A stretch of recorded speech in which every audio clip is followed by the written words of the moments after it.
আসসালামু আলাইকুম প্রিয় দর্শক। আমরা শুটকি কম বেশি সবাই পছন্দ করি।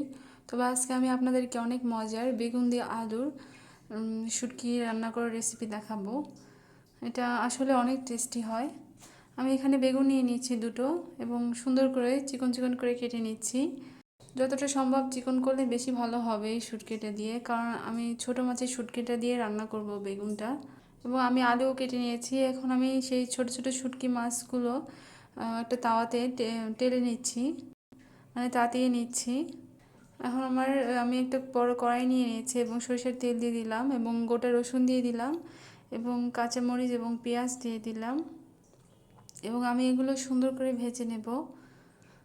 তারপরে আমি পেঁয়াজ বাটা দিয়ে দিলাম এবং আদা রসুন বাটা দিয়ে দিলাম এবং লবণ দিয়ে দিলাম, হলুদ গুঁড়ো দিয়ে দিলাম এবং মরিচ গুঁড়ো দিয়ে দিলাম এবং রাঁধুনি গুঁড়ো দিয়ে দিলাম। আপনারা চেষ্টা করবেন যে বেগুন শুটকির তরকারিতে রাঁধুনিটা দিতে, কারণ অনেক টেস্ট হয় রাঁধুনিটা দিলে।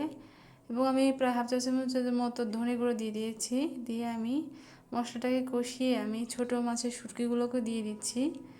শুটকিগুলো দিয়ে আমি কষিয়ে নিয়েছি এবং আমি কষিয়ে নেওয়ার পর আমার সেই বেগুন আর আলুগুলো দিয়ে দিলাম এবং আমি একটু পানি দিয়ে দিচ্ছি এবং আমি ভাজা জিরে গুঁড়ো দিয়ে দিলাম এবং ধনে পাতা দিয়ে দিলাম সবশেষে।